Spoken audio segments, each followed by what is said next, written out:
সাহাবারা বললেন, নবী মদিনার সবচেয়ে ভেরি প্রেস্টিজিয়াস এন্ড ডিগনিফাইড ফ্যামিলির মেয়ে, আপনি হাত কাটেন না, কারণ ইসলামের নিয়ম চুরি করলে কি কেটে দাও?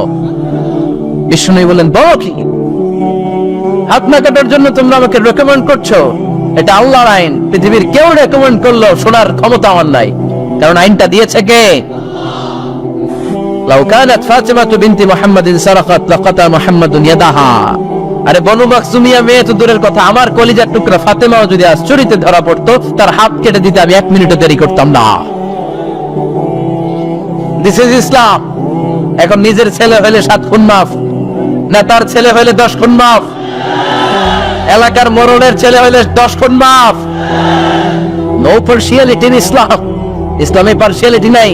আপনি নেতার ছেলে হন, আপনি বিজনেস ম্যাগনেটের ছেলে হন, আপনি যেই হন না কেন, ইসলামের দৃষ্টিতে সবাই সমান। চিল্লায় বলেন ঠিক কিনা? নিজেরা নিজেরা পুষ্প কোমল, এক ভাই আরেক ভাইয়ের জন্য জীবন দিয়ে দিত। মক্কা থেকে মুহাজির সাহাবারা বাড়ি ছেড়ে, ঘর ছেড়ে, পরিবার ছেড়ে, সম্পদ ছেড়ে মদিনায় আসলেন। মদিনাতে তাদের কেউ নাই, এলাকাটা অপরিচিত। বিশ্বনবী বললেন, চিন্তার কোনো কারণ নাই, টেনশন করো না। প্রত্যেক মুহাজির সাহাবীকে ধরে ধরে মদিনার আনসারী সাহাবীদের বাড়িতে পাঠিয়ে দিলেন, আর প্রত্যেকের সাথে ভ্রাতৃত্বের বন্ধনে আবদ্ধ করে দিলেন, ভাই ভাই বানিয়ে দিলেন। ভাই আনসার সাহাবারা নিজেদের যাদের 2টা বউ ছিল, তারা বলতে শুরু করলো, মুহাজির সাহাবী তুমি আমার ভাই, যেহেতু বিশ্বনবী তোমার দায়িত্ব আমাকে দিয়েছে, তুমি আমার আপন ভাইয়ের চেয়ে বড়, ঠিক কিনা? আমার 2 জন স্ত্রী, আমি একজনকে তালাক দিয়ে দিব, কারে ভাল লাগে দেখো, এই 2 জনের মধ্যে থেকে কারে ভাল লাগে তাকে তালাক দিব, ডিভোর্স দিব, তারে তুমি বিয়ে করে ফেলবা। আমার যত সম্পদ আছে সব সম্পদ এই যে সামনে নিয়ে আসলাম, অর্ধেক তোমার অর্ধেক আমার। সুবহানাল্লাহ পড়বেন না? This is called Islamic brotherhood. এভাবে সম্পদ পেয়ে, স্ত্রী পেয়ে মুহাজির সাহাবারাও আনন্দে নিয়ে যায় নাই। আব্দুর রহমান ইবনে আউফ রাদিয়াল্লাহু তাআলা আনহুকে যখন প্রস্তাব দেয়া হলো, আপনি আমার ভাই, আপনার দায়িত্ব বিশ্বনবী আমাকে দিয়েছে, আমার সব সম্পদের অর্ধেক নিয়ে যান, আমার একাধিক স্ত্রী আছে, কারে ভাল লাগে দেখেন, তালাক দিয়ে দিব, নিয়ে যান। উনি আনন্দের চোটে সব নিয়ে যায় নাই। আমরা পাইলে কি করতাম? হ্যাঁ, ধরেন আপনার বাড়ি ফরিদপুর, আপনি গেছেন চিটাগাং, একজন আপনার ভাই বানাই দিল, এখন বললো, ভাই আমার 2 বউ, একটা আপনি নিয়ে যান, আমার 20 কোটি টাকা আছে ব্যাংকে, 10 কোটি আপনার। আমরা কি করতাম? আহা কি আনন্দ আকাশে বাতাসে, ঠিক কিনা? আমরা তো মহা খুশি হয়ে যেতাম। আব্দুর রহমান ইবনে আউফ, হোয়াট ইজ দ্য পার্সোনালিটি, কি পার্সোনালিটি, ব্যক্তিত্ব তারা বিলং করতো। উনি বলেছেন, দুল্লানি আলা সুক বারাকাল্লাহু ফি মালিকা ওয়া আহলিকা, আল্লাহ তোমার স্ত্রীর মধ্যেও বরকত দেখ, সম্পদেও বরকত দেখ। আমার সম্পদও লাগবে না, স্ত্রীও লাগবে না, শুধু বাজারটা কোথায়, show me the way to market, মদিনার বাজারটা কোথায় দেখায় দাও, আমি ব্যবসা করে নিজেই ধনী হয়ে যাব। ভ্রাতৃত্বের বন্ধন। আশিদ্দাউ আলাল কুফফার রহমাউ বাইনাহুম, সাহাবারা কাফেরদের সাথে বজ্র কঠোর, নিজেরা নিজেরা পুষ্পকমল, আর আমরা নিজেরা নিজেরা বলেন বজ্র কঠোর। এজন্য সাহাবীদের যে পন্থা, ওই পন্থা আমাদের মধ্যে আনার দরকার আছে না নাই? আমরা কি নিজেরা নিজেদেরকে ভাই বলতে পারি না? হ্যাঁ, এই কাদা ছড়াছড়ি, এই গালি আর কতদিন? সেই ছোটবেলা থেকে শুনতেছি, এরে দেখতে পারে না, এরে গালি দেয়, কিন্তু আমরা ভাই। ইসলাম আমাদেরকে এটা শিখায় নাই। চিল্লায় বলেন ঠিক কিনা? তাই আমরা ভ্রাতৃত্বের বন্ধনে অটুট থাকতে চাই। আজকের মাহফিলের স্লোগান হোক, কালিমা লা ইলাহা ইল্লাল্লাহ, যে পড়েছে সেই আমার ভাই, তার জন্য আমার হৃদয়ে ভালোবাসার দরদ আছে রে। এজন্য রব্বুল আলামিন বলেন, মুহাম্মাদুর রাসূলুল্লাহি ওয়াল্লাযীনা মাআহু আশিদ্দাউ আলাল কুফফারি রহমাউ বাইনাহুম। মুহাম্মদ সাল্লাল্লাহু আলাইহি আল্লাহর রাসূল, তার সাথে যারা থাকে মানে তার সাহাবারা, নিজেরা নিজেরা পুষ্পকমল, কাফেরদের ব্যাপারে তারা বজ্র কঠোর। সুবহানাল্লাহ পড়েন। এরপর আল্লাহ বললেন, তারাহুম রুকআন সুজদান ইয়াবতাগুনা ফাদলাম মিনাল্লাহি ওয়া রিদওয়ানা। ও নবী, আপনি দেখবেন আপনার সাহাবারা সব সময় রুকু করে, সব সময় সিজদা করে, সিজদার মধ্যে তারা মাথা ঠুকে ঠুকে আমার পেলেই ওনারা রুকু করতেন, সিজদা করতেন। আকরাবু মা ইয়াকুনুল আবদু মির রাব্বিহি ওয়া হুয়া সাজিদ ফাআকসিরু ফীহি দুআ। বান্দা যখন সিজদায় লুটিয়ে পড়ে, বান্দা তখন আল্লাহর সবচেয়ে কাছে চলে যায়। আমরা যখন সেজদা দেই তখন আল্লাহর কাছে চলে যাই। কখন কাছে চলে যাই? যখন কি দেই? আপাত দৃষ্টিতে মনে হয় আমার সেজদাটা মসজিদের টাইলসের উপরে পড়েছে, জায়নামাজের উপরে পড়েছে, মসজিদের কাতারের উপরে, মুসল্লার উপরে পড়েছে, কিন্তু আল্লাহর হাবিব বলেন তোমার সেজদাটা আল্লাহর কুদরতি পায়ের উপরে পড়েছে। সাহাবীরা সব সময় রুকু সেজদায় পড়ে থাকতেন, আল্লাহর কাছে তারা চাইতেন। তাই আমাদের মডেল হবে সাহাবারা। আমাদের মডেল হবে কারা? আওয়াজ করে বলেন কারা? এই মেসেজটা বাড়িতে নিয়ে যেতে পারবেন তো? This is the first message I dropped today for the people of Faridpur. ফরিদপুরবাসীর জন্য আজকের আমার প্রথম মেসেজ, আমাদের মডেল হচ্ছে সাহাবারা। ঠিক কিনা? সাহাবারা আমাদের মডেল, ওনারা আমাদের ইন্সপায়ারেশন, ওনারা আমাদের অনুপ্রেরণা। এজন্য আল্লাহর হাবিব সাল্লাল্লাহু আলাইহি ওয়াসাল্লাম বলেছেন লা তাসুব্বু আসহাবি, খবরদার আমার সাহাবাদেরকে গালি দিও না। তোমরা যদি উহুদ পাহাড় পরিমাণ স্বর্ণ দান করো, আমার সাহাবারা ওই কঠিন মুহূর্তে যে এক মুঠ চাল দান করেছিল ওই চালের দানের সমান হবে না। আবার বিষ্ণু বলতেন খায়রুল কুরুনি কারনি সুম্মা আল্লাযীনা ইয়ালুনাহুম সুম্মা আল্লাযীনা ইয়ালুনাহুম, সবচেয়ে শ্রেষ্ঠ যুগ আমার যুগ, তারপরে আমার সাহাবাদের যুগ, তারপরে তাবিঈদের যুগ। পড়েন সুবহানাল্লাহ। সবচেয়ে শ্রেষ্ঠ যুগ হচ্ছে সাহাবাদের যুগ। নাকি এখন প্লেন আবিষ্কার হয়েছে, রকেট আবিষ্কার হয়েছে, মডার্ন টেকনোলজি সব আমাদের হাতে, এজন্য এই যুগটা শ্রেষ্ঠ নাকি? না, আল্লাহর হাবিব সাল্লাল্লাহু আলাইহি ওয়াসাল্লাম বলেছেন সাহাবাদের যুগটা হচ্ছে গোটা দুনিয়ার যত যুগ এই পৃথিবী দেখেছে সবচেয়ে শ্রেষ্ঠ যুগ হচ্ছে সাহাবাদের যুগ। চিল্লায় বলেন ঠিক কিনা? আবার আল্লাহ বললেন রাদিয়াল্লাহু তাআলা আন রাব্বুল আলামিন, দুনিয়ার কোন গোষ্ঠীর ব্যাপারে, দুনিয়ার কোন জাতির ব্যাপারে, দুনিয়ার কোন মানুষদের ব্যাপারে রেদওয়ানুল্লাহ আল্লাহর সন্তুষ্টির কথাটা বলেন নাই, শুধু বলেছেন কেবলমাত্র সাহাবাদের জন্য। সুবহানাল্লাহ পড়েন। এজন্য সাহাবাদের নাম শুনলে কি পড়তে হয়? আমি যদি পড়ি আবু বকর, এরপরে কি পড়বেন? যদি পড়ি ওমর, যদি পড়ি আলী, যদি পড়ি ওসমান রাদিয়াল্লাহু তাআলা আনহু, আল্লাহ তাআলা আমাদের উপর খুশি হয়েছেন। ঠিক কি না? এজন্য সাহাবারা আমাদের মডেল।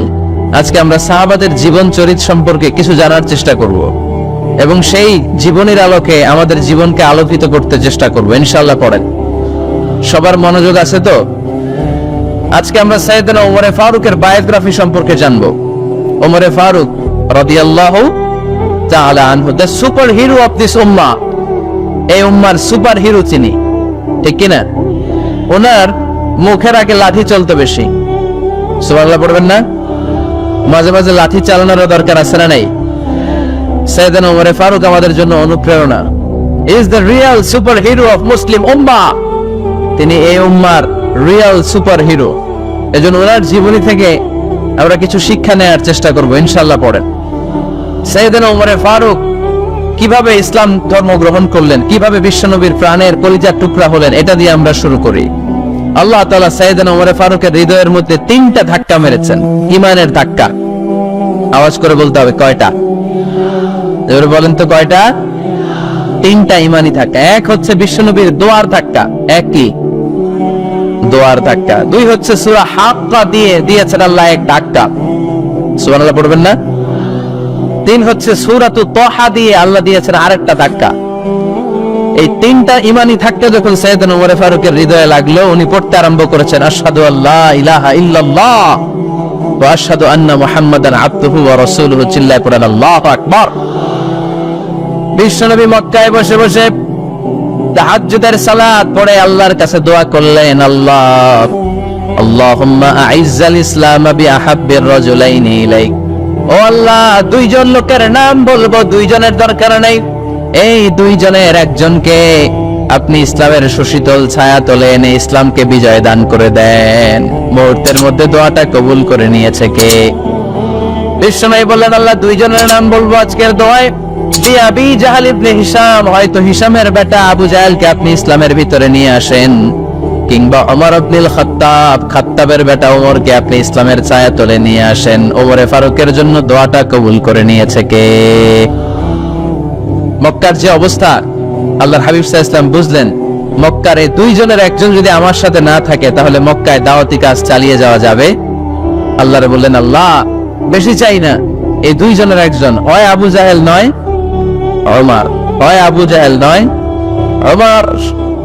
বিশ্বনবী যখন দোয়া করলেন, এই দোয়ার একটা ইমানি ধাক্কা, নুরানি ধাক্কা সাইয়েদনা ওমর ফারুকের হৃদয়কে স্পর্শ করে ফেললো। দোয়া ইজ লাইক এ মিসাইল। এই যে আমরা দোয়া করি, এটা মিসাইলের মতো। যুদ্ধে মিসাইল হামলা করে না? মিসাইল হামলা করার পরে এই মিসাইল লক্ষ্য বস্তুতে যে ভেদ করে, ঠিক কিনা? তেমনি দোয়ার মতো যদি আপনি দোয়া করতে পারেন, আপনি যেই জন্য দোয়া করেছেন ঠিক ওই জায়গায় যে আপনার দোয়া স্পর্শ করে। সুবহানাল্লাহ পড়বেন না? বিশ্বনবীর দোয়ার মাধ্যমে প্রথমে সাইয়েদনা ওমর ফারুকের হৃদয়ে এক ধাক্কা লাগলো। 2 নম্বরে রব্বুল আলামিন সূরাতুল হাক্কা দিয়ে ওমর ফারুকের হৃদয়ের মধ্যে দিলেন এক ধাক্কা। পড়েন আল্লাহু আকবার। কোরআনের ভেতরে সূরাতুল হাক্কা নামে একটা সূরা আছে না নাই? আল হাক্কাতু মাল হাক্কা ওয়া মা আদরাকা মাল হাক্কা। পড়েন আল্লাহু আকবার। বিশ্বনবী যখন দোয়া করলেন, ওই দোয়া যখন সাইয়েদনা ওমর ফারুকের হৃদয়ে স্পর্শ করলো, সাইয়েদনা ওমর ফারুক সব সময় বিশ্বনবীরে ফলো করতে আরম্ভ করলেন। বিশ্বনবী ডানে গেলে লুকিয়ে লুকিয়ে ওমর ফারুক ডানে যায়, বিশ্বনবী বায়ে গেলে লুকিয়ে লুকিয়ে ওমর ফারুক বায়ে যায়। বিশ্বনবী একবার মসজিদুল হারামে যে নামাজ পড়তে শুরু করলেন, ওমর ফারুক তখন বিশ্বনবীর পিছু পিছু ছদ্মবেশে পেছন থেকে যে বিশ্বনবী কিভাবে নামাজ পড়ে দেখতে শুরু করলেন। বিশ্বনবী ইন দা মিন টাইম এশার নামাজে আল হাক্কাতু মাল হাক্কা তেলাওয়াত শুরু করে দিলেন। আল হাক্কাতু মাল হাক্কা তেলাওয়াত শুরু করে দিলেন। তেলাওয়াত করতে করতে বিশ্বনবী যখন তেলাওয়াত করতেছে, ওমর ফারুক এরকম দুলতেছে আর মজা পাচ্ছে। ওমিয়া বিশ্বনবীর কণ্ঠ বুঝি আমার মতো কণ্ঠ, আপনার মতো কণ্ঠ, আহমদ বিন ইউসুফের কণ্ঠ, আব্দুল বাসুদের কণ্ঠ না? বিশ্বনবীর গলায় যে কি সুরের ঝংকার আল্লাহ দিয়েছেন, কি সুরের লোহরি আল্লাহ দিয়েছেন, একবার যে শুনতো পাগল হয়ে যেত। আল্লাহু আকবার। বিশ্বনবী সূরা হাক্কা মন্ত্রমুগ্ধ তেলাওয়াতে, মন্ত্রমুগ্ধ সুর দিয়ে, মন্ত্রমুগ্ধ কণ্ঠ দিয়ে তেলাওয়াত করতে লাগলেন। এশার সালাতে ওমর ফারুক দুলতে লাগলেন। ওমর ফারুক যত শুনেন অবাক হয়ে যায়, যত শুনেন অবাক হয়ে যায়, যতই শুনে অবাক। কিরে? কারণ তিনি আরবি ভাষা বুঝতেন। এত সুন্দর শব্দের গাঁথনি, এত প্রাঞ্জল বর্ণনা, এত সুন্দর অন্তমিল, এটা কবিতা না হয়ে পারে না। উনি মনে মনে ভাবলেন, এটা মনে হয় কবিতা। It might be poem, it could be poem. Muhammad মনে হয় কবি হয়ে গেছে, তার কাব্য প্রতিভা দিয়ে সে এটা বানিয়েছে। তা না হলে এত সুন্দর কথা, এটা কবিতা না হয়ে পারে। ইন দ্য মিন টাইম বিশ্বনবী কিন্তু দেখতেছে না যে পেছনে ওমর। বিশ্বনবী তেলাওয়াত করছিলেন। ইন দ্য মিন টাইম বিশ্বনবী পড়ছিলেন, ওমা হুয়া বিকাউলি শাইরিন কলিলাম মা তুমিনুন। এর অর্থ হলো এটা কোনো কবির কথা নয়, খুব অল্প সংখ্যক লোকই তোমরা ঈমান আনো। সুবহানাল্লাহ পড়েন। এটাকে বলে কোইনসিডেন্ট। কোইনসিডেন্ট হুট করে অনেক সময় মিলে যায়, যায় কি যায় না? আপনি একজনের কথা ভাবতেছেন ভাবতেছেন, বাজারে গেলেন, বাজারে যেই দেখেন ওই লোকটা দাঁড়ায় আছে। এরকম হয় কি হয় না? কোইনসিডেন্ট। ওমর ফারুক মনে মনে যেটা ভাবতেছে ওই কথা দিয়ে বিশ্বনবী তেলাওয়াত করতেছে। আল্লাহু আকবার। বিশ্বনবী যে আয়াত তেলাওয়াত করছিলেন, আয়াতের অর্থ হলো এটা কোনো কবির বানানো কবিতা না, খুব অল্প সংখ্যক লোকই তোমরা ঈমান আনো। ওমর ফারুক আটকে উঠলেন, থমকে দাঁড়ালেন। ঘটনা কি? আমি মনে মনে ভাবলাম, কি রে, এত সুন্দর কথা, এটা তো মানুষের কথা হতে পারে না, এটা নিশ্চয়ই কবিতা, কবির কথা। কিন্তু মুহাম্মদ এখন আবার পড়তেছে, ওমা হুয়া বিকাউলি শাইর, এটা কোনো শায়েরের, কবির কথা নয়। কলিলাম মা তুমিনুন, অল্পই তোমরা ঈমান আনো। তার মানে আমার মনে যা চলে মুহাম্মদ এটা টের পায়। মুহাম্মদ গণক। নাউজুবিল্লাহ পড়বেন না? মুহাম্মদ অনেক বড় মাপের একজন গণক। মানুষের হৃদয়ে কি চলে, মনে মনে কি ভাবে, মুহাম্মদ না দেখেও বলে দিতে পারে। ইন দা মিন টাইম বিশ্বনবী পরের আয়াতে পড়লেন, ওয়ালা বিকাউলি কাহিনিন কলিলাম মা তাযাক্কারুন। এই আয়াতের অর্থ হলো এটা কোনো গণকের বানানো গণনা নয়, খুব অল্প সংখ্যক লোকই তোমরা উপদেশ হিসেবে এটাকে মানো। সুবহানাল্লাহ পড়েন। এবার আর ওমর ফারুকের সহ্য হয় না, কি আজীব তামাশা। প্রথমে মনে করলাম কবিতা, মোহাম্মদ কয় কবি না, সে কবি না, এটা কবিতা না। তারপর ভাবলাম সে গণক, সে আয়াত পরে পরে বলে দিল এটা গণনা নয়, তাহলে এটা কি? এটা কি কবিতাও না, গণনাও না, তাহলে এটা কি? বিশ্বনবী তখন বললেন তানজিলুল মির রাব্বিল আলামিন। সুবহানাল্লাহ পড়েন।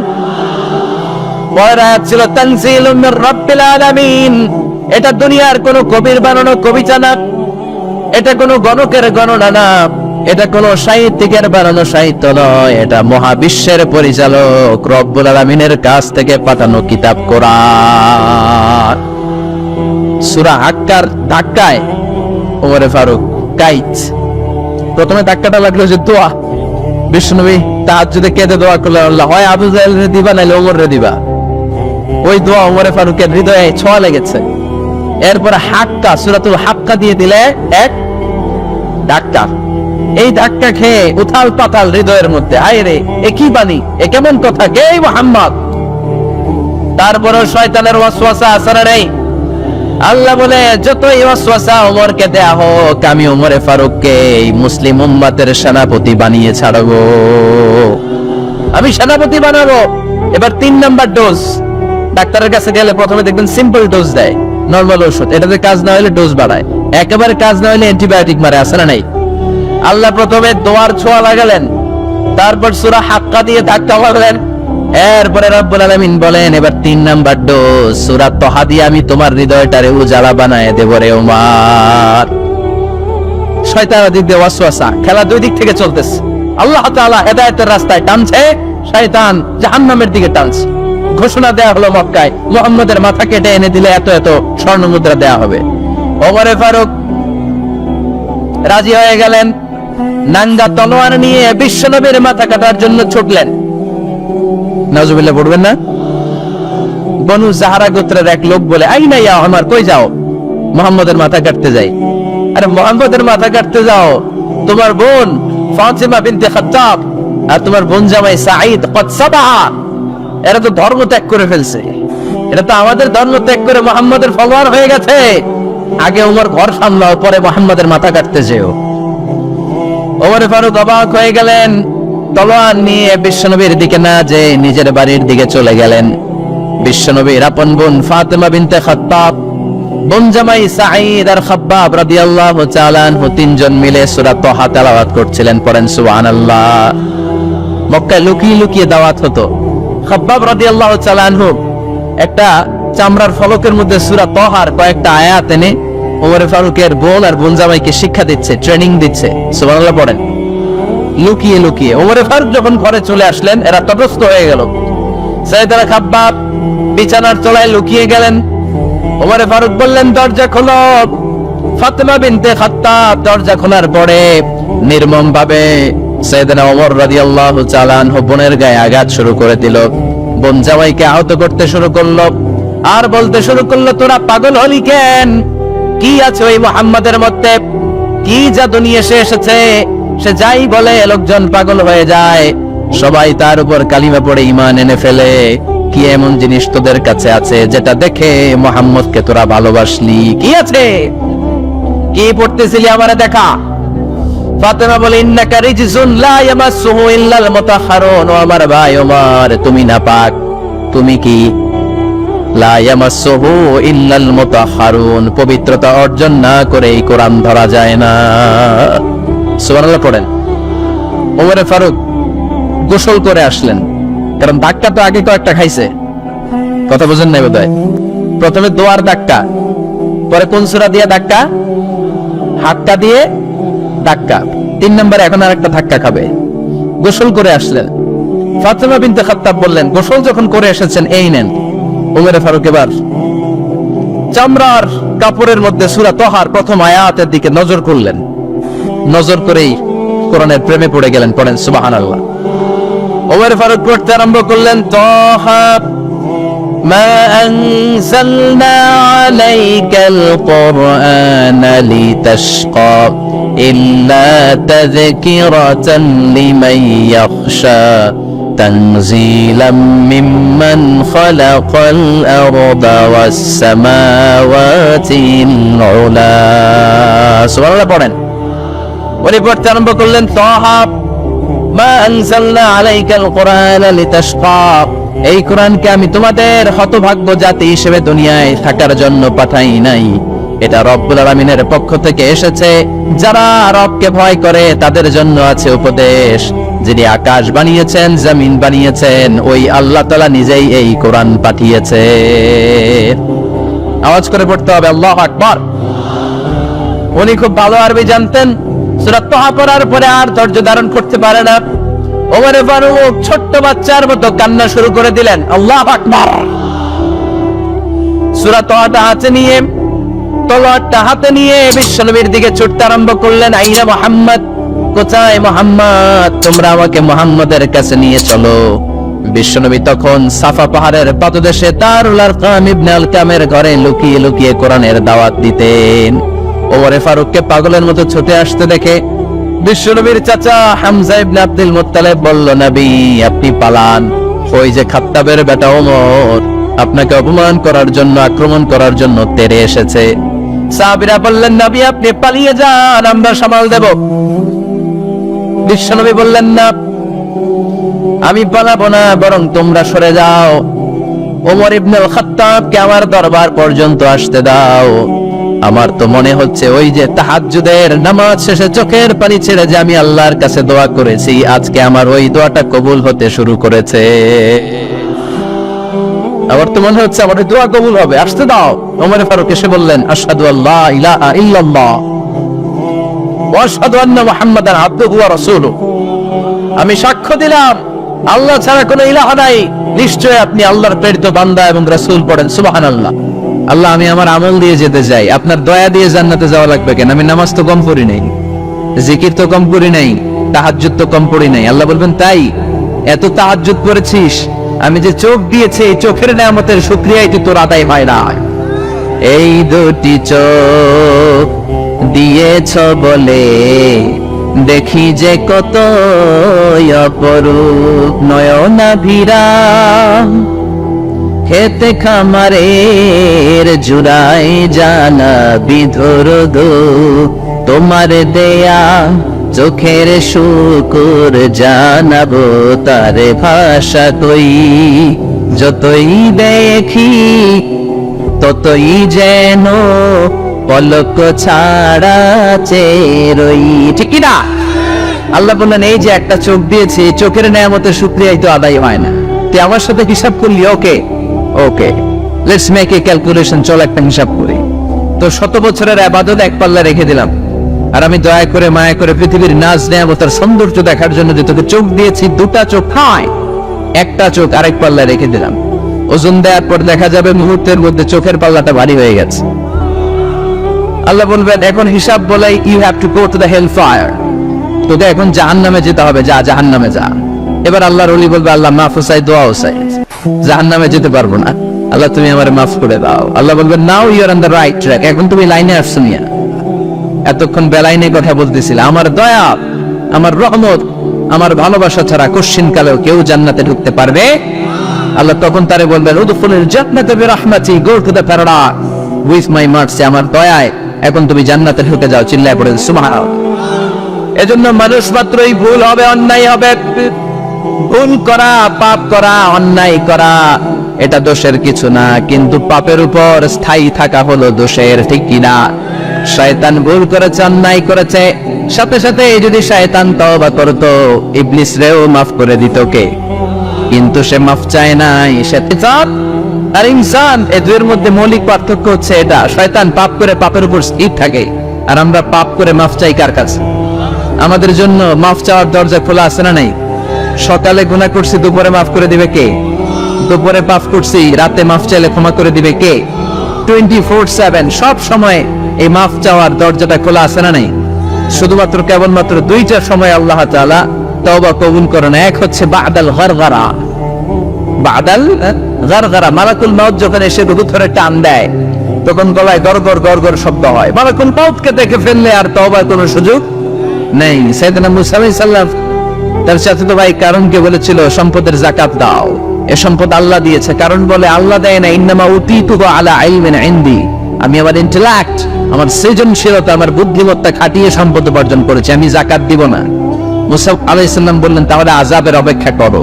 কারণ বলল পারলে আযাব নিয়ে আসো। রব্বুল আলামিন বললেন ফাকাসাফনা বিহি ওয়া বিদারিহিল আরদ, ও মুসা নিরাপদ দূরত্বে তুমি সরে যাও, আমি এখনই কারুনকে তার সব সম্পদ সহ জামিনের মধ্যে দাবিয়ে দেব। কারণ তার সম্পদ সহ জামিনে দেবে যেতে লাগলো। আমি জায়গাটা নিজে দেখে এসেছি। মিশরের রাজধানী কায়রো থেকে 120 কিলো দূরে ফাইউম নামে একটা জেলা আছে, ওই জেলায় বাহিরা কারুন, কারণের সব সম্পত্তি আল্লাহ জামিনে দাবিয়ে দিয়েছে। হাঁটু পর্যন্ত দেবে যায়, সে ভেবেছে আমি বেঁচে যাব। কোমর পর্যন্ত দেবে গিয়েছে, বেঁচে যাব। গলা পর্যন্ত যখন দেবে গিয়েছে আর বাঁচার সুযোগ নাই, কারণ তো মুসা সব সম্পত্তি তোরে আর তোর আল্লাহরে দিয়ে দিলাম, আমারে বাঁচা, আমারে বাঁচা, আমি তওবা করলাম। তখন কি তওবার সময় আছে? কথা কর, বাদাল গরগারা, মালাকুল মাউত যখন দেখে ফেলবেন তখন তওবার সুযোগ আছে। ফেরাউনের একই দশা, লোহিত সাগরের পানি খেতে খেতে ফেরাউনের পেটটা যখন এত বড় হয়ে যায়, ফেরাউন হাত তুলে বলে আনা মিনাল মুসলিমিন, আমি মুসলমান। আমি, এটা কোরআনের আয়াত কিন্তু, আনা মিনাল মুসলিমিন, বনি ইসরাইলরা যে আল্লাহর উপর ঈমান এনেছে, আমিও ফেরাউন সে আল্লাহর গোলাম। আল্লাহ বলে দ্য টাইম ইজ আপ, সময় শেষ, এখন তোমার ঈমান কবুল করা হবে। তার মানে বাদাল গরগরা তওবা কবুল হয় না। এই মৃত্যুর গড়গড়ানি আসার আগ পর্যন্ত চোখের পানি ছেড়ে যদি আল্লাহর কাছে ক্ষমা চান, জীবনের সব গুনাহ মাফ করে দিবে কে? শয়তান আল্লাহরে বলল, মাবুদ এত জান্নাত বানিয়ে কি লাভ, আপনার একটা বান্দারও জান্নাতে ঢুকাতে পারবেন না। আমারে বানিয়েছেন জাহান্নামী, আমি আমার সর্বোচ্চ চেষ্টা দিয়ে আপনার সবগুলা বান্দারে জামাতে জাহান্নামে নিয়ে একসাথে ঢুকবো, পারলে জাহান্নাম আরো একটা বাড়িয়ে বানান। আল্লাহ বললেন কেন কেন? শয়তান বলে লা আকুদান্না লাহুম সিরাতাকাল মুস্তাকিম, আপনার বান্দা জামাতে নামাজ পড়তে যেতে চাইবে, ওখান থেকে ধোকার ওয়াসওয়াসা দিয়ে আমি গানের কনসার্টে নিয়ে যাব। তাফসীর মাহফিলে কোরআন শুনতে যেতে চাইবে, ধোকা দিয়ে আমি মদের আড্ডাখানায় নিয়ে যাব। ওয়ালা তাজিদু আকসারাহুম শাকিরিন, একটারেও জান্নাতে ঢুকাতে পারবেন না। চ্যালেঞ্জ দিলা। আল্লাহ বলল, শয়তান তুই আমারে চ্যালেঞ্জ দেস? আমি তো সব রাজার বড় রাজা, মহারাজা, আমার সাথে তো কেউ চ্যালেঞ্জ দিয়ে টিকতে পারে না। চিল্লা এখন ঠিক কিনা? শয়তান তুই চ্যালেঞ্জ দিলি, আমিও তোর চ্যালেঞ্জ দিলাম। ওয়া ইজ্জতি ওয়া জালালি ওয়া ইরতিফা'i মাকানি, আমার ইজ্জতের কসম, আমার জালালিয়াতের কসম, আমার মহানত্বের কসম, আমার ক্ষমতা আর দাপটের কসম, আজীবন আমার বান্দা গুনাহ করবে, পাপ করবে, অন্যায় করবে, কোন এক তাফসীর মাহফিলে এসে চোখের পানি ছেড়ে যখন ক্ষমা চাইবে, আমি জীবনের সব গুনাহ মাফ করে দেব। আমি আমার বান্দার জীবনের সব গুনাহ মাফ করে দিয়ে জান্নাতে ঢুকায় দেব। তখন তুই কি করবি? লাউ ফিরান্না লাহুম মা দামু ইস্তাগফিরুনি, যতক্ষণ আমার বান্দা আমার কাছে ক্ষমা চাইবে, আমি আমার বান্দার জীবনের সব গুনাহ মাফ করে দেব। সুবহানাল্লাহ পড়ে। এজন্য রব্বুল আলামিন বলেন, ইয়া আইয়ুহাল্লাযীনা আমানু তুবু ইলাল্লাহি তাওবাতান নাসুহা, তওবার মতো তওবা করো। তওবার মতো তওবা করলে যত বড় অন্যায় হোক, পাপ হোক, গুনাহ হোক, সব গুনাহ মাফ করে দিতে পারে কে? সাইয়েদনা আদম আলাইহিস সালাম ভুল করলেন, শত শত বছর কাটলেন। আল্লাহ বললেন, ও আদম, কিছু বাক্য তোমারে শিখিয়ে দেই, এই বাক্য দিয়ে তুমি আমার কাছে তওবা করো, তোমার তওবা কবুল করে নেব। সাইয়েদনা আদম পড়লেন রব্বানা, পড়েন রব্বানা যালামনা আনফুসানা ওয়া ইল্লাম তাগফির লানা ওয়া তারহামনা লানাকুনান্না মিনাল খাসিরিন। ও আল্লাহ, আমি জুলুম করেছি নফসের উপর, ভুল করেছি, অন্যায় করেছি, অপরাধ করেছি, আপনি যদি ক্ষমা না করেন আমি শেষ হয়ে যাব। লানাকুনান্না মিনাল খাসিরিন, আমি ক্ষতিগ্রস্তদের মধ্যে শামিল হয়ে যাব। ঠিক কি না? এই আয়াত দিয়ে, এই দোয়া দিয়ে যখন সাইয়েদনা আদম তাওবা করলেন, মুহূর্তেই তাওবা কবুল করে নিয়েছে কে? আমরাও যদি পাপ করি, অন্যায় করি, আমাদেরও পাপগুলো মোচন করার একজন আছে না নাই? তিনি গাফিরিয যামব কাবিলিত তাওব, ওনার কাজই হচ্ছে গুনাহ মাফ করা। শয়তানের কাজ ওয়াসওয়াসা দেওয়া, আমাদের কাজ পাপ করা, ওনার কাজ মাফ করা। আল্লাহ ডেকে বলে, গোলাম তোরা যদি পাপ না করতি আর বারবার মাফ না চাইতি, তাহলে তোদেরকে ধ্বংস করে দিয়ে জমিনের বুকে এমন একটা জাতি আমি বানাতাম যারা পাপ করতো আর মাফ চাইতো, আর আমি মাফ করতাম। সুবহানাল্লাহ পড়েন। মাফ করতে আল্লাহর বড্ড ভাল লাগে, চোখের পানি দেখতে আল্লাহর বড্ড ভাল লাগে, গায়বানো বাক্যে কেউ দোয়া করছে, এই দৃশ্য দেখতে আল্লাহর ভালো লাগে, চিল্লায় বলেন সুবহানাল্লাহ। এজন্য পাপ আমাদের যত বড় হোক, আমাদের জন্য মাফ আছে না নাই? দুইটা সময়ে তাওবা কবুল হয় না। এক নাম্বার হলো বাদাল গারগারা, মালাকুল মউতকে দেখে ফেলেছেন, বহু ধরে টান দিবে, তখন তাওবা কবুল হবে। আরেকটা হচ্ছে বাদা তুলুইশ শামসি মিন মাগরিবিহা, কিয়ামতের আগ দিয়ে সূর্যের পূর্ব দিক থেকে উদিত হবে না, এটা পশ্চিম দিক থেকে উদিত হবে, তখন তওবা করলে কবুল হবে। তখন তওবার দরজাকে বন্ধ করে দিয়েছে কে? এজন্য আমরা যে কোনো পাপই করি না কেন, পাপ হয়েই যেতে পারে, আশা হারানোর কারণ নাই। Never lose hope, never give up. মুমিন কখনো আশা হারায় না, মুমিন কখনো নিরাশ হয় না। মুমিনের আশা ভরসা একটা সত্তার উপরে, চিৎকার করে বলতে হবে তিনি কে? এজন্য পাপ হওয়ার সাথে সাথে আমরা তওবা করব কার কাছে? বিশ্বনবী বললেন কিছু কিছু কাজ আছে, এগুলো হয়ে যাওয়ার পরে দেরি করা যায় না। এক নম্বরে নামাজের ওয়াক্ত হলে দেরি করা যায় না, ঠিক কিনা? সালাতে কায়েম করো, সালাতে কায়েম করো, হবে সম্মানী তুমি, হবে জান্নাতি তুমি, হবে সম্মানী তুমি, হবে জান্নাতি তুমি। দিবে কাল হাসরে শীতল ছায়া আরশে আজিম, রব্বিয়াল আলা, রব্বিয়াল আযীম, রব্বিয়াল আলা, রব্বিয়াল আযীম। সুবহানাল্লাহ। পড়েন। নামাজের সময় হওয়া মাত্র দেরি নাই। তাজদিজুল মাইয়িত, মারা গেলে লাশ রেখে দেওয়া যায় না, তাড়াতাড়ি দাফন করে দাও। নামাজের সময় হলে নামাজ পড়ো, দেরি করো না। মানুষ মারা গেলে দাফন করতে দেরি করো না। বান্দা যদি পাপ করে ফেলে তওবা করতে দেরি করো। এজন্য পাপ করার সাথে সাথে তওবা করার দরকার আছে না নাই? এখন তওবা যে করব, কোন সিস্টেমে করব? কোন সিস্টেমে? ভুল হওয়া মাত্রই আপনি অনুতপ্ত হয়ে চোখের পানি ছেড়ে আল্লাহর কাছে মাফ চান, আল্লাহর কাছে ক্ষমা চান, এটার নামই তওবা। আমাদের দেশে হুজুর আইনা তওবা পড়ায়, আছে না নাই? আনন্দপুরে এগুলা নাই, আছে না?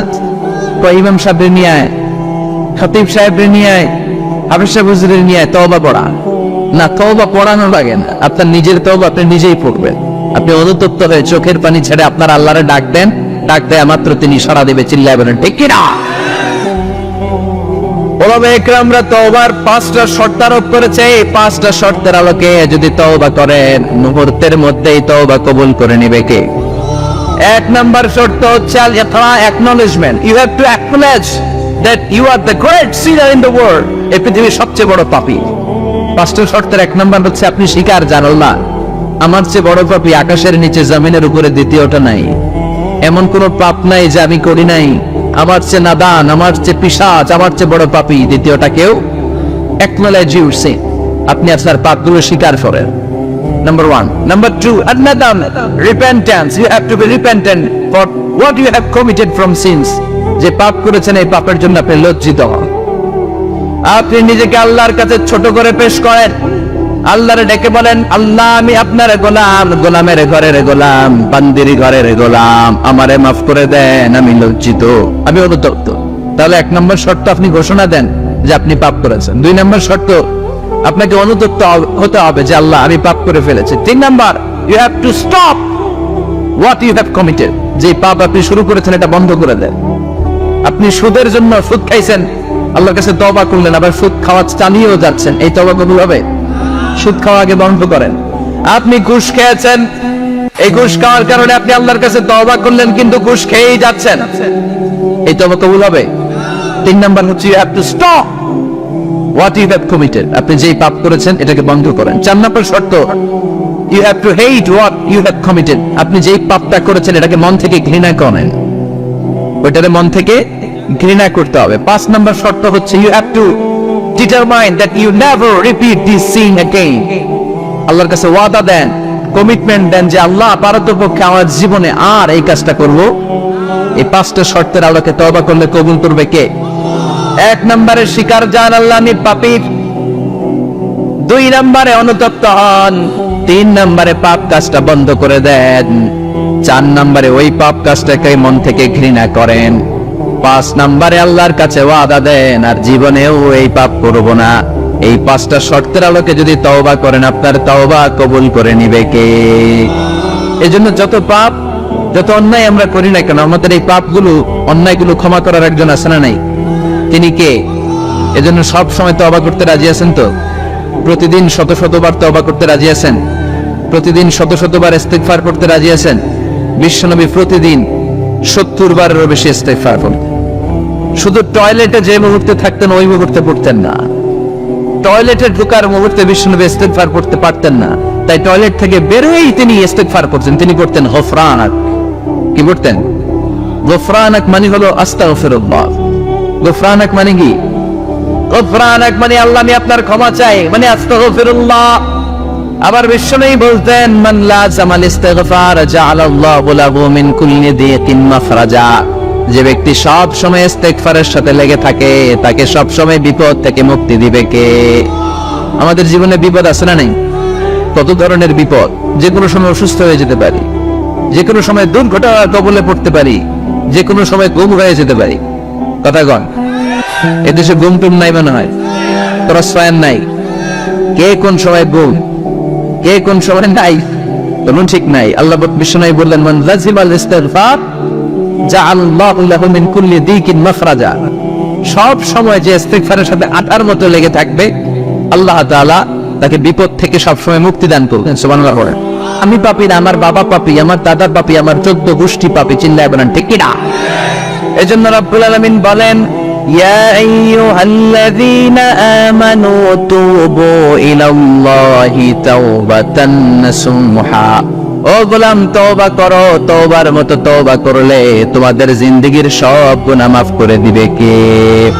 قل يا عبادي الذين أسرفوا على أنفسهم لا تقنطوا من رحمة الله إن الله يغفر الذنوب جميعا إنه هو الغفور الرحيم سبحان الله পড়েন।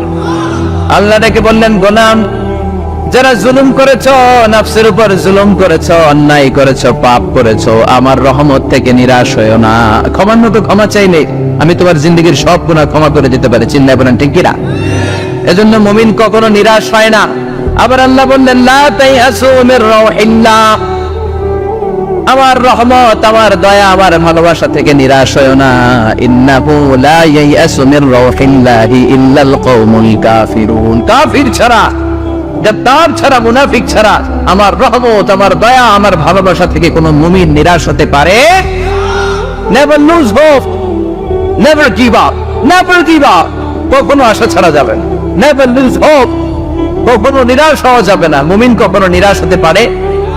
আপনি কত পাপ করেছেন, আপনি কত অন্যায় করেছেন, আপনি কত ভুল করেছেন, আপনি নিজের উপরে কত জুলুম করেছেন। আপনার পাপ, অন্যায় আর গুনাহগুলো যদি হয় খালের পানির সমান, বিলের পানির সমান, জেনে রাখবেন আল্লাহর দয়া হলো সাগরের পানির সমান। আমাদের পাপ আর অন্যায় যদি হয় পাহাড়ের সমান, আল্লাহর দয়া আকাশের সমান। আমাদের পাপ আর অন্যায় যদি হয় আকাশের সমান, আল্লাহর দয়ার ভালোবাসা হলো তার আরশের সমান। ঠিক কি না? কত পাপ আপনি করেছেন, চোখের পানি ছেড়ে জায়নামাজটা বিছিয়ে আল্লাহর কাছে ক্ষমা চান। চাওয়ার মতো চাইলে সব গুনাহ মাফ করে দিতে পারে কে? এজন্য রব্বুল আলামিন বলেন গোলাম তওবা কর। তওবাকারীদেরকে পছন্দ করে কে? বিশ্বনবীর আগের গুনাহ মাফ, পরের গুনাহ মাফ। বিশ্বনবীর জীবনে কোনো গুনাহ নাই, তারপরেও বিশ্বনবী বলেন ওয়াল্লাহি লা আস্তাগফিরুল্লাহ ওয়া আতুবু ইলাইহি ফিল ইয়াউমি আকসার মিন 70 মাররা। আমি প্রতিদিন আল্লাহর কাছে 70 বারেরও বেশি তওবা করি। পাপ নাই, কোনো গুনাহ নাই, মাসুম। তারপরেও বিশ্বনবী প্রতিদিন তওবার ইস্তিগফার করতেন কয়বার? আপনি বলেন কয়বার? আমি বলি কয়বার? পাপহীন নবী, মাসুম নবী যদি 70 বারেরও বেশি তওবা করে, আমাদের তরা ধরতেন কয়বার? কথা বলে। এজন্য সাইয়েদনা আদম আলাইহিস সালাম ভুল করেছে, আমরাও ভুল করি। সাইয়েদনা আদম আলাইহিস সালামকে আল্লাহ ক্ষমা করে দিয়েছেন, আমাদেরকেও ক্ষমা করে দিবে কে? আল্লাহর দয়া, আল্লাহর ভালোবাসা, আল্লাহর করুণা যে কত বিশাল আমাদের কোনো ধারণাই নাই। আল্লাহ ভালোবাসাকে তৈরি করে 100 টুকরা করলেন। এক টুকরা ভালোবাসা পৃথিবীর সবার মাঝে ঠেলে দিলেন, আর 99 টুকরা ভালোবাসা আল্লাহ তাআলা নিজের মধ্যে রেখে দিলেন। মুরগির বাচ্চা নিয়ে যখন মা মুরগিটা হাতে, ছোট বাচ্চা বের ধরা যায় না, ধরতে গেলেই লাফিয়ে কাপকামড়াতে আসে। ঠিক কি না? বাছুরের গায়ে হাত দেওয়া যায় না, গাভী রেগে যায়। ছেলের জন্য ছেলেকে বাঁচাতে যে বাবা অ্যাক্সিডেন্ট করে মরে যায়, কলিজার টুকরা মেয়েটারে বাঁচানোর জন্য মা মরে যায়, আছে না নাই? আমি নিজে পেপার কাটিং এ পড়েছি, বন্যার পানিতে পানি খেতে খেতে মা শেষ, দুধের বাচ্চাটা মেয়েটারে বালতির মধ্যে ধরে মা মাথার উপরে তুলে ধরেছে, বন্যার পানি খেতে খেতে মা শেষ, বাচ্চা মরে নাই। তার মানে কলিজার টুকরা মেয়ের জন্য মা জীবন বিলিয়ে দিয়েছে। এক টুকরা ভালোবাসার ছিটে ফোঁটা তোমরা পেয়েছো। সাইয়েদনা আদম থেকে শুরু করে up to the day of judgement, কিয়ামত পর্যন্ত সবাই মিলে আমরা ভাগে যদি কয় টুকরা? কথা বলেন। আর আল্লাহ নিজের কাছে রেখে দিয়েছেন কয় টুকরা? তাহলে ভালোবাসা আল্লাহর বেশি না কম? আল্লাহ তুমি দয়ার সাগর, রহমানুর রহিম, তোমার দয়ায় পূর্ণ আমার সারা নিশিদিন, তোমার দয়ায় পূর্ণ আমার সারা নিশিদিন। সুবহানাল্লাহ। আল্লাহর যে অপার দয়া ভালোবাসা, এটার উপর আস্থা আছে তো? নাকি নিজের ঈমান আর আমলের উপর আস্থা রাখবেন? আমাদের আমল, আমাদের ইবাদত, আমাদের সালাত, যাকাত, এগুলো আমাদেরকে জান্নাতে নিতে পারবে? আমাদেরকে জান্নাতে নিতে পারে শুধুমাত্র কেবলমাত্র আল্লাহর দয়া আর ভালোবাসা। আমরা যে লোক দেখানো নামাজ পড়ি, ইবাদত করি, আল্লাহর কসম এটা মিজানের পাল্লা রেখে দিলে এটার কোনো ওজনই হবে না। আমাদের আশার জায়গা, ভরসার জায়গা একটা, সেটা হলো আল্লাহর দয়া। চিল্লায় বলেন ঠিক কি না?